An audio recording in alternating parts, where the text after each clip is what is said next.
It's time for Sports Scene with Greg Bicouvaris. Here's your host, Greg Bicouvaris. And welcome to Sports Scene right here once a month, produced and powered by Audacy right here. Of course, available all over social media as well, YouTube and various websites. Greg Bicouvaris at Greg Bic on Twitter, at Greg Bic on YouTube, spelled Gregbic. It's a pleasure to talk to Hampton Roads Sports Media Hall of Famer Harry Minium. His brother Mike is also in the Hampton Roads Sports Media Hall of Fame. He worked for the Pilot, the Ledger Star, and of course those newspapers for several decades. Has transitioned very well where he went to school at Old Dominion. He's a senior executive writer. How are you, my friend? I'm doing very well. It's great to be on the show, Greg. Appreciate it. Very good. Always a pleasure to hear your voice as well. Let's dive right into it. You've been there now several years at Old Dominion, a little bit different now. You can't be as critical, let's be honest, because you work there. But they started off very well, beating Tech, which turned out to be a down team. But a 3-9 record, Harry, was not exactly a great year. No, it wasn't. It was a very, very disappointing year, and Ricky Ronnie, the head coach, is the first to say so. They are, they had the toughest schedule Old Dominion has ever played. With Virginia Tech, Virginia, East Carolina, and Liberty, and then added, you throw in the Sun Belt. But they had 10 starters back on offense, and the offense was just terrible the second half of the season. They won at Coastal Carolina 49-21, and I think our record then was 3-3. Yes, it was 3-3, and then we lost the last 6, and we weren't competitive against JMU, a team that was an FCS a year ago. But, obviously an FCS powerhouse, but still, that you would think that game would have been competitive. And Ricky has made changes in the offseason already. He's replaced his offensive coordinator and offensive line coach. I know those were painful decisions for him because Kevin Riener, he'd been with Kevin a long time. Kevin, a 30-year-old offensive line coach, was elevated to offensive coordinator when the previous offensive coordinator resigned 2 weeks before the season. So, our offense, that was the genesis of our struggles. Our defense played pretty well. You look at it, though, I believe they made a bowl last year, but they started off very poorly. They ended up going, I think, 6-7 overall. Correct, Harry? That's right. They started out 1-6 and won their last 5 games in a row. And you figure they're just, they've got most of the offense back, a lot of the defense. They're just going to pick up and maybe finish, 6, because they're playing a much more difficult schedule. I think 6-6 would have been a good season. 7-5, a great season. But they had some injuries, which hurt. Unfortunately they lost their 2 biggest offensive weapons, Ollie Jennings, the third, the wide receiver, who I think wound up third in FBS and passing yards, even though the last 2.5 games he didn't play. And then Zach Kuntz, a tight end, who got injured against Liberty. And in their last game, they lost Nick Saldivari, an offensive lineman who's probably going to be playing in the NFL. And yet they came within a touchdown to beating South Alabama, a 10-win team in that last game. So they were close in a lot of games, and they probably should have beaten UVA and lost, and they just didn't get it done. And the problem for them in the offseason is if college football has changed because of the portal, you don't count on all your you don't build teams anymore. You have to rebuild every year, and so they have to go in the portal and get good junior college and 4-year college players. Yeah, every team suffers attrition. Every team suffers transfers. You got the NIL, the portal. You got a lot of factors. But it seemed like, especially against a revenue game like James Madison, to have that type of performance at home, to me, is no excuse. It just shows that they weren't prepared. And I'm sorry, it just the James Madison fans in their first year, in the Sun Belt look like a more prepared, disciplined team. And that's got to be, a point to look at for next year. Also, it's unfortunate what happened at UVA. Now they missed 2 games. And, of course, Virginia Tech did not have a winning record either. But it looks like they have a lot of work to do this offseason because the bottom line is he's had 2 losing records. And, you don't want to be compared to the previous regime toward the end either because that's how Bobby Wilder lost his job. It is, although Bobby left him in a tough spot. Bobby, the entire ODU staff did not recruit well. And then in Ricky's first season, they didn't play because of the pandemic. And they lost some good players because they didn't play in 2020. They lost a kid to Coastal Carolina who's playing in the Senior Bowl. And, you lose 5 or 6 good players, and that really hurts you. When he was named coach, we figured it'd be a 2 to 4 year rebuilding process. We weren't figuring on the transfer portal being as big a factor as it is. It's obvious they have to have a good recruiting year this year. They absolutely have to. Absolutely. Let's switch gears to basketball. Of course, Jeff Jones has been coaching the team since the 2013-14 season. Hard to believe it's been that long. He's done a very solid job overall, but he's got his critics too that you see on social media. To me, I just look at that as white noise. I ignore it myself when I see it because I think he's a good man, and he's had a lot of health issues too. But you're measured in wins. They're 5-4, which I think is a surprise. He had only one returning starter back, and he brought in 8 JUCOs and 4-year transfers. And it's early in the season, and they're not into the conference season. We don't know what the Sun Belt is going to be like, but this team looks pretty good. I really love Chauncey Jenkins. He's a guard from Newport News, transfer from Wichita State.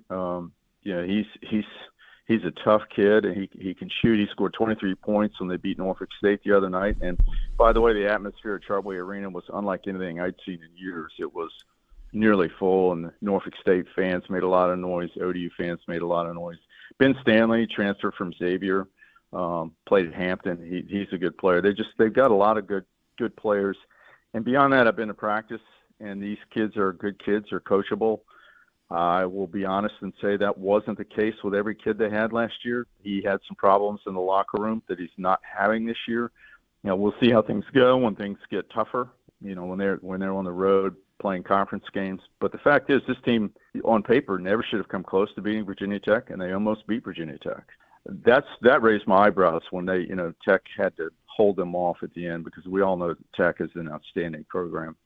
Absolutely. Talking to Harry Minium, and of course Tech has always done well in football and basketball both for the most part, and always done pretty good in the ACC as well.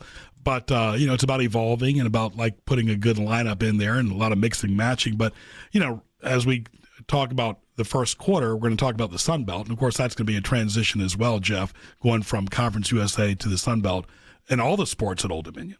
It is. It's the women's soccer team, for instance, they really struggled this year during the regular season because all these Sun Belt teams, they were just new. They'd never seen the style of play they play, and yet they turn around and won the Sun Belt Conference tournament. So that's an issue when you're a first-year member. You've got to figure out the style of play in a league, because every league has its own style of play.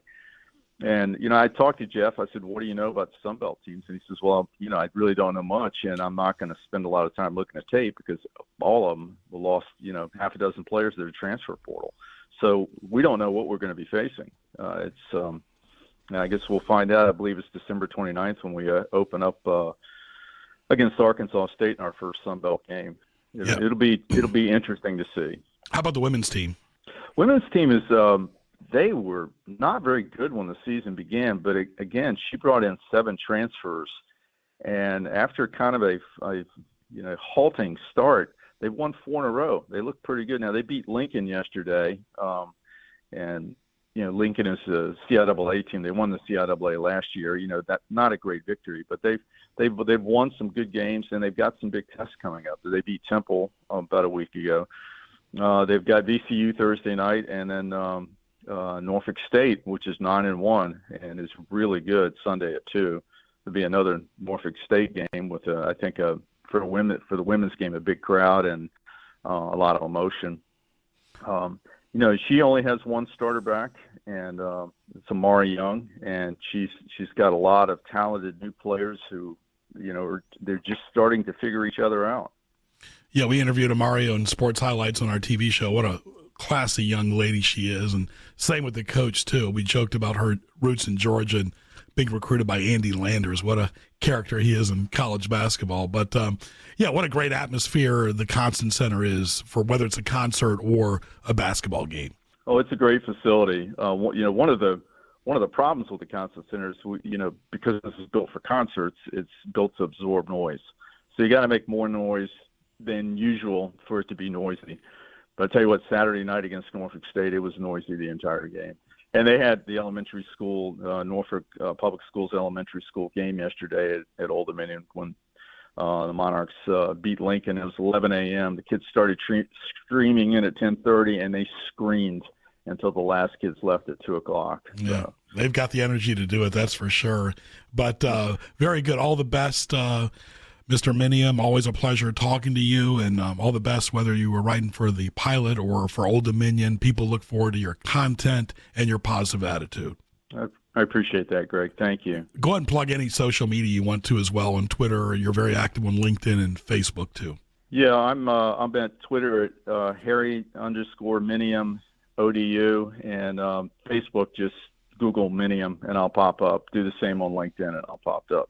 Very good, very good. And I'm also on other social media platforms as well. All right, very good. Harry, all the best at Old Dominion on keep up the great job in writing and expressing yourself to the public. You keep doing a great job too, Greg. Thank you. Thank you. My pleasure. All right, Sports Scene will continue after these messages. Buffalo Wild Wings and Newport News. Great lunch and dinner late night at Buffalo Wild Wings. Delicious food, wings, appetizers, beverages, all the games on TV. Open 7 days a week. Like Buffalo Wild Wings on Facebook. Friendly and hardworking staff. Jefferson Avenue and Newport News by Patrick Henry Mall. Outback Steakhouse in Kempsville and Virginia Beach, open daily for lunch and dinner. Mike and the staff will take good care of you. Burgers, steaks, salads, appetizers, desserts, and much more. Great atmosphere, nice bar, spacious dining room. 1255 Fordham Drive in Virginia Beach. And welcome back to Sports Scene. A pleasure to talk to somebody I've known for a long, long time, Jeff Sykes from Newport News, who's the Recreation Program Supervisor for the City of Newport News Parks and Recreation. Jeff, happy holidays. Thank you, Greg. Great to talk to you. Very good, very good. A lot going on in Newport News. I guess we should start off with the celebration and lights. That's kind of a full tally of Parks and Recreation. And then you've recently had the Christmas tree lighting in City Center. Those are two big events. They really are. We just had this past Saturday night. They lit the Christmas tree right here at City Center. That's where our main Parks and Recreation office is located. It overlooks the fountain here in City Center. This is about our 5th year lighting this tree here. It took over when Holly Dazzle was a large production that we had over here, a big pyrotechnics thing. They stopped that when they opened the new Ferguson building, but now we have a large tree lighting, and they do that. We have a bunch of events here every night of the week from 5 to 9 p.m. at City Center with they've got a seesaw applicant where people can come out and ride the seesaws. They've got lit up areas for Instagrammable moments where you can take your picture with Christmas trees and Christmas sleighs and things like that. And it's a great event that they have from right around Thanksgiving until right after Christmas to the New Year. Celebration of Lights at Newport News Park is our signature event always. This is our 30th year. It's at Newport News Park. It's Virginia's first drive-through holiday light event. It's about 2 miles of lights. We always try to add something a little new. Everyone goes every year and they're looking for something new, so we try to add a few new lights. But it's got over 1 million lights there between about a 2.1 mile drive through Newport News Park, and it's one of our biggest attractions. Absolutely. And you talk about it, not many places in any city around the state of Virginia have something for over 30 days consecutively. That's a lot for the staff. And a lot of people are asking me as they drive through there, Jeff, how long does it take to set that up? I mean, that's not something that's done a few days before. No. The Celebration of Lights, again, you would think after 30 years we might have that down to a science, but it is a different activity every year. As soon as our fall festival is finished in Newport News Park, usually that first weekend of October, that's another large event we have for the city and in the park. As soon as that fall festival ends, that Monday after that, we are immediately starting to lay out the lights, the shows, everything else along there over the 2 mile course that's there. It takes almost right up to Thanksgiving. Probably almost 6 weeks to set everything up and get everything plugged in and all the new events, all the new fixtures and all the new things for people to see, everything going. And, a solid 6 weeks, we go right up to almost Thanksgiving night when we open up for business. Yeah. One thing, though, they did not have the fall event, so I guess they had more time to do it. So people look forward to the fall event next year. But regardless, Jeff, you guys have a lot of stuff going on, and you have a lot of rec centers all throughout Newport News. We do. We have our newest one, the Denby Community Center, is in the Denby part of the city. That's our largest one, our newest building that opened up in 2012. But we've got community centers all over the city in every part from downtown to midtown to the Denby area also. We offer a huge variety of events that go in there all the time. We're open 6 days a week. We have stuff for kids. We have stuff for adults. We have our Active Lifestyles program that is for 50 and older. We have youth programs. We have early childhood centers that are in every one of our community centers that are full and part-time, or full and half-day child care programs. We have youth athletics and adult athletics that run in our buildings. This winter coming up, we have adult basketball. We've got youth basketball. We have indoor soccer. We have open recreation activities, I think, that people would be very interested in. If you're not interested in playing in a league or not interested in being that serious about things, we have open rec opportunities where people can come in and play pickleball. They play cornhole, believe it or not, which is it's getting more and more popular. We have groups that come in and play table tennis. We actually partner with several groups for volleyball programs, table tennis programs, cornhole. We do all kinds of indoor sports that go during the wintertime, and all of our community centers are very, very active. The Birmingham Midtown Community Center has a 50-meter pool. Greg, I think you use that pool occasionally just for some activities and for some lap swimming. That's very popular here. We do a lot of swim meets, high school swim meets and other things there. So all of our community centers throughout the city are very busy this time of year. Absolutely. And of course, we'll talk about it too, Jeff, because at one time you worked at that rec center. I loved it. The small one right there by Warwick High School. Talk about that building, and also talk about just flag football or basketball. Is that still going on in softball? Actually, I did. I spent 21 years of my Parks and Recreation career at the Warwick Recreation Center. I believe that's the one you're talking about, beside Warwick High School. That building's been there since 1930, believe it or not. It was part of the old Warwick High School, the old Morrison High School, way back in the Warwick County days. So that building's been there forever. Parks and Recreation took it over in the 70s. And we've run it, and we've used it as a rec center since then. That is actually the central athletic office for our athletic department. So people that want to register for sports would actually, if they don't do it online, they would actually go to the Warwick Recreation Center to register for our youth and adult sports. We haven't had flag football in a while, but we did adult flag football for a long time in the city. We still do have softball programs. We have adult co-ed softball and men's softball that plays at the Stony Run Athletic Complex. That's our 5-field lit complex right behind the Denby Community Center up in Denby in the Stony Run area of the city. And between the Warwick Recreation and the Doris Miller Community Center, those are two of our oldest buildings in the city that we actually run. And the Doris Miller Community Center, downtown Newport News, actually just closed, and we are getting ready to demolish that and build a brand new recreation center in that area. Very good, very good. I used to play basketball with St. Andrews at the old Warwick Recreation Center, right there by Warwick High School. It's got so much nostalgia. Some of those old places, I remember the Armory, if you remember that when we were kids, downtown Newport News. I mean, Newport News has had a lot of great recreation centers, and it's really important, Jeff, for the quality of life, even if you go out there and just walk some of the trails. Yes, well, Newport News actually is well known and even awarded as the state for it. We have 36 outdoor parks throughout the city. A lot of people don't realize that. Our larger ones obviously being Newport News Park and the Riverview Farm Park, Huntington Park. Huntington Park is also where our Huntington Park Tennis Center is. That's I believe you're a tennis player yourself. And there's 20 outdoor lit courts that are there. We're actually getting ready this spring to break ground on our pickleball courts. And if people aren't familiar with pickleball, that seems to be a hot rising sport in the country. It's a low impact, some kind of combination between table tennis and outdoor tennis. But what was just for seniors at one time is now actually becoming a mainstream sport for even younger adults, and the popularity is just absolutely soaring. So we are going to break ground and build a 4-court pickleball little center there at the Huntington Park Tennis Center also. So we have something else beyond just the tennis at that tennis center. But there's walking trails all over the city, again, with our 36 parks all over the place. There's an opportunity for anyone to either get out in the woods or even just walk on the pavement around the areas. We've got areas all over the city. Yeah, you'll be keeping Harvey Robinson busy over there at Huntington Park, that's for sure. All right, leave us with any social media, Jeff. We are at www.nnparksandrec.org. That's our main city website. You can find us on Facebook at Newport News Parks and Recreation and Newport News Instructional Programs. And you can even find us on Instagram at Newport News Parks, where you can find pictures of a lot of our programming, from athletics to a lot of the parks to a lot of the nature and a lot of the wildlife that we have throughout the city. Jeff, all the best to you and your family for the rest of the month, and we look forward to talking to you sometime down the road. Great. Thank you very much, Greg. My pleasure. Jeff Sykes right there from the City of Newport News, Parks and Recreation, enlightening us about health and well-being. Stay tuned. Oh Yummy Sushi Japanese restaurant in Kemps River is open and ready to serve you, featuring an all-you-can-eat experience with signature dishes from the kitchen and fresh sushi prepared for you. Oh Yummy Sushi is open for lunch and dinner daily with dine-in, carry-out, as well as DoorDash, Uber Eats, and Grubhub.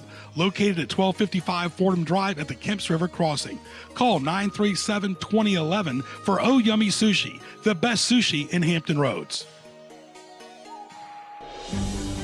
Enlighten. Celebration and Lights, 5:30 to 10 p.m. nightly in Newport News till January 1st. Newport News Park, drive-through holiday event, something for everyone, kids and adults. 30th anniversary, Enchanted Kingdom, candy-themed displays, Candyland area, cars and buses are welcome. Over 350 display pieces. Newport News Visitor Center entrance right there off of Jefferson Avenue. You will love it. Holiday celebration lights in Newport News. A tradition of excellence for over 50 years is the Aberdeen Barn Steakhouse in Virginia Beach. Start your experience off with she crab soup, an assortment of appetizers such as the fried oyster Rockefeller, crispy calamari, just to name a few. Aberdeen Barn is the finest premium steaks, prime rib, grilled tomahawk ribeye, seafood, chicken, pasta dishes, and live music in a most pleasing atmosphere. Open daily. Visit them at 5805 Northampton Boulevard in Virginia Beach. Call 464-1580 and log on to aberdeenbarn.net. And welcome back to Sports Scene. Always a pleasure in our December edition, talking to George McClain from the Marksman. George, happy holidays to you. And same to you, Greg. I hope you're doing well. Very good, very good. Likewise. Let's start off with your store hours, first of all, before we dive into our nuggets. I see you've changed the store hours, and is that going to change as Christmas and New Year's get closer? Probably so. We just had a recent change because we had a couple of people need to go out of town, so they closed up at 5 versus 7, but that's a temporary thing. But the rest of the time should be the hours that we've been running at. However, when it gets to the holidays, Christmas Eve, we typically will close at 4 o'clock on the 24th, and obviously closed for Christmas, and then open back up on regular schedule going forward. It actually works out pretty well because Christmas and New Year's Day are both on Sundays anyway. Yeah. So it kind of works out. So we lose a little bit of time on Saturday. So business will typically drop off later on that day anyway. So even though that's a Saturday and it's usually one of our heavier days, it's important that everyone gets time to spend Christmas with their family. Absolutely. Talking to George McClain from the Marksman. They're located at 520 Industrial Park Drive in Newport News. Phone number is 757-872-4130. For the Marksman. Of course, Google the Marksman, shop online, and make reservations, or sometimes you don't have to, for the firing range. Correct, George? Well, yeah. Matter of fact, you don't have to make reservations at all, although you can. But back in the early COVID days, where you're restricted with the number of lanes that we could have because we had to have so much space between every shooter. The 8 lanes that we have, we could only operate 4 because we had to have an empty lane between each shooter. So in that time frame, we required reservations, but reservations are no longer required, but you can certainly call and make a reservation should you choose to do that. Very good. All right, George, let's start off with some of the heavy stuff that happened in between our last taping, and I'll get your thoughts too. This time of the year, you and I have always talked about over the years, have your key in hand. It gets dark early when you're going to a big box store. Even have it ready when you're at your own house. Look around your surroundings. Make sure if you're parked in the garage that you're not running over somebody, a mailman or somebody walking behind you, kids, whatever. People do tend to gravitate in the yard when it's nicer outside. Also when it's daylight. When it gets dark early, it's a totally different banana there. You got to be more careful, of course. But what happened at the Walmart in Chesapeake and the University of Virginia was unbelievable. Let's start off with the University of Virginia. Who would have thought these kids going on a field trip to Washington, D.C. would not make it back on the way back because one of the students, or whoever he was, just a thug, decided to kill several people.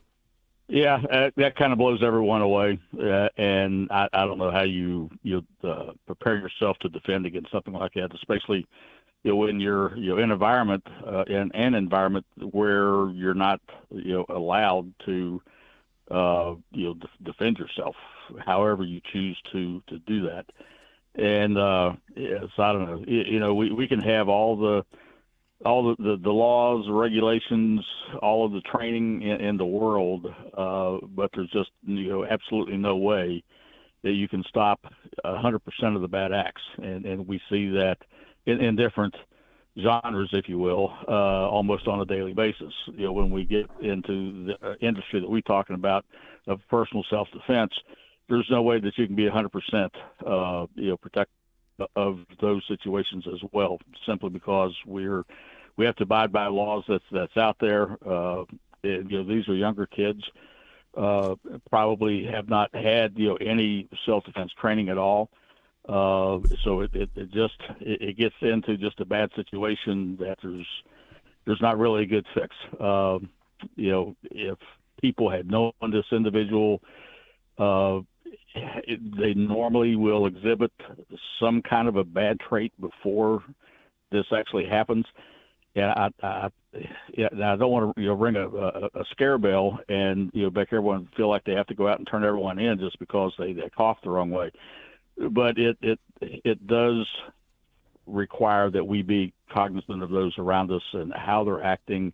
And if you see a change in personality in someone, it's probably not a bad idea to bring it up to someone, and ask the question. Maybe someone can dig a little deeper, a little bit more research, and see what's going on.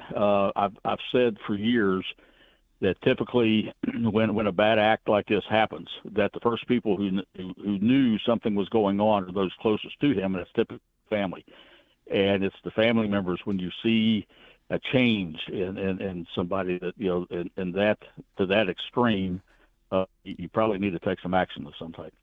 Talking to George McClain from the Marksman, Greg Bicouvaris, Sports Scene at Greg Bic on Twitter and YouTube. Of course, like the Marksman on Facebook, and of course follow them on Instagram as well. But these kids had their guard down, George. They just had their guard down. They were just relaxing. They were with each other. That's not the time. Do we need a metal detector for everything we do now, whether it's at home or on the road or in a business? It's unbelievable. Then at Walmart, of course, they've happened around the country at different Walmarts. Now it's right here at home in Chesapeake, Virginia, late at night. I'm not a big fan of late at night to begin with. You know that over the years. But this happened to employees that were just minding their own business and trying to make a living for their families. Yeah, I don't know how you can get into a more trustful situation than being in your break room, for a pre-shift meeting where you're laying out what's on the schedule for that particular shift. Same thing. I don't know how you guard against something like that other than being armed to, and this means every day, and it puts people in a kind of a paranoid state of mind.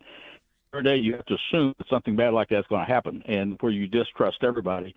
And we're simply not going to be like that. It's not who we are, and because of that, there's going to be cases like this, like this individual where they worked for 10 years. He's been a manager there. And then, this is a total surprise, for everyone. So we think, total surprise. Did this individual show any signs, again, of personality change, beforehand? So these are some of the questions that investigators, I'm sure, get into and go back and see if they can pinpoint when something happened. That if it was a one incident or several, but did it start like a month ago or 6 months ago? When did you start noticing the personality change? And I don't know that it's up. Again, family would notice this, and very, very close friends would. Employees, maybe not so much. Maybe they think, well, the guy's just having a bad day or has had a bad week or a bad month. But no one would expect this kind of action from a fellow employee. Talking to George McClain from the Marksman, Greg Bicouvaris, glad you're with us. George, it's December. What's new at the Marksman when people walk in? Talk about the staffing and, of course, the stocking and what's available. Well, pretty much we're fully stocked on what we have been able to get and have been carrying for the last several months. But again, Christmas holiday season, walk in and we're going to wish you Merry Christmas. And, just enjoy into the festivities and, come in, take a look around. We're not a large business, small family, run, facility. But it's, everything is locked, whatever you're going to need for your, shooting, recreation type of activity, or if you're coming in because of self-defense carry, we've got a nice selection of firearms. We just ask that you do your research and have the your proper credentials. When you come in, there's a lot of folks that, and I'm not going to point fingers specifically, but there's other facilities out there that kind of look the other way when they shouldn't. It's not what ATF wants. As a matter of fact, it's against their regulations, which basically means it's against the law doing some of the things, but it's got to be proper IDs with proper address. If you got an ID, and most people use a driver's license, but you just moved and you don't have the address updated, change of address from DMV, or a new driver's license that's got your current address, we're not going to take it. It's against the law. We can't do that. And a lot of people here in the last few weeks, they come in and they get very irritated at us because we're adhering to the law. And, that's just the way it has to be. So we're sorry that you get mad, but we hope that you understand we don't write the laws, but we have to abide by them, and you have to abide by them too. There's other places where there may be, again, look the other way, not as strict, don't ask the right questions, but that's on them. Do it, by the book. And we just ask the people, also do it by the book when you come in. Final moments here with George McClain from the Marksman. Greg Bicouvaris, glad you're with us. Phone number is 872-4130, area code 757. And George, you always give a good advice. Nighttime is a totally different animal, whether you're driving, you're out of town, you're by yourself, or going to shop. I mean, you really need to be careful. There's a lot more cars crammed in these shopping centers. Well, very true. And one of the big things that I teach in our concealed classes is that, it is dark, as you said earlier. So if you're out, if you're not parking in a parking garage, and you're in a parking lot, and the lots are full, people are out doing their shopping, do not park in the the North Dallas 40, the last parking spot in the left, the lights, or the street light is burned out or broken or whatever. If you need to drive around for 5 or 10 minutes until a spot opens up a little bit closer to the storefront that you're going in, or at least in a lighted area, do yourself a favor and take that time and do that. When you kind of say, well, this happens to everybody else, but it's not going to happen to me, and so it's going to be okay, I'm just going to be in there for 5 minutes. It's not how long you're going to be in the store to park into a dark spot.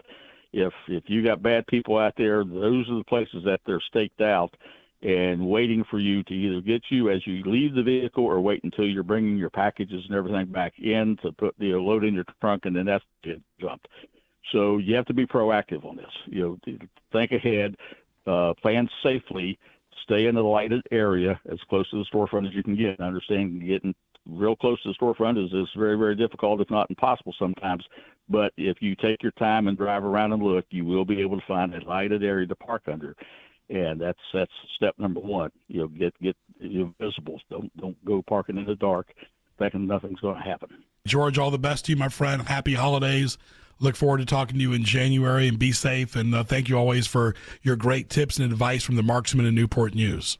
Thank you, Greg. And you have good holidays as well. We'll see you next year. Very good. George McClain right there from the Marksman. Sports Scene will continue. Sakura Japanese Restaurant in Chesapeake is your destination for excellent Japanese food, featuring fresh sushi and hot dishes prepared in the kitchen for lunch and dinner. Sakura is located at 1437 Sands Drive at the Walmart Way Crossing. Oh Yummy Sushi is at the Renaissance Place at 401 North Great Neck Road in Virginia Beach. Both Sakura in Chesapeake and Oh Yummy Sushi in Virginia Beach are available with DoorDash, Uber Eats, Grubhub, and Pickup. Tasty Japanese food the way you want it is at Sakura and Oh Yummy Sushi. BJ's Brewhouse, happy holidays. Get a $50 gift card and also get a $10 bonus card. For a $100 gift card, a $25 bonus card, 20% off VIP card, 2 holiday pint glasses. You can't beat that. Also, holiday glasses are also available for purchase, $7.75 for a set of 2 or $4.50 each. Enjoy from BJ's Brewhouse in Newport News. BJ's Restaurant Brewhouse, home of the Pizookie, Tech Center Newport News, lunch and dinner, huge menu, salads, appetizers, burgers, entrees, desserts, open daily for lunch and dinner, late night dining, great place to unwind, eat, relax, and watch sports on TV. BJ's Restaurant Brewhouse in Newport News. So, what's Greg's problem? I'm very mad! God, I'm so mad right now! I know you're mad. I know you're upset. It's time for What Teased Greg Off.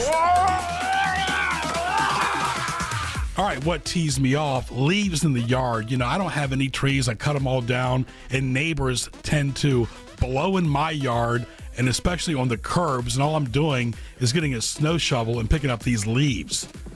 When you got a nice shirt and you put this shirt in the wash with a logo, and the logo turns into disaster, it gets destroyed in the wash no matter how gentle you put that cold wash in.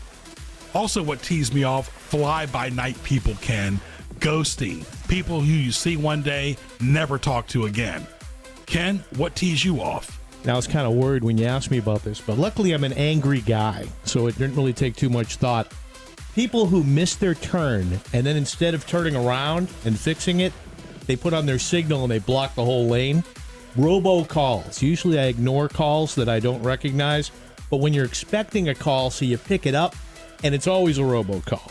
And people who have phone conversations using their speaker or earbuds in the middle of a store, I don't want to listen to your half of the conversation. I don't want to hear any of your conversation. Thank you. Very good, Ken. Those are really good ones, and that's what teased me off. Thank you for listening to Sports Scene, our December edition. At Greg Bick on Twitter, at Greg Bick on YouTube. That's GregBic. I want to thank our great guests today, Harry Minium, Jeff Sykes, and George McClain. For Ken Carson, I'm Greg Bicouvaris. We'll talk to you soon. You've been listening to Sports Scene with Greg Bicouvaris.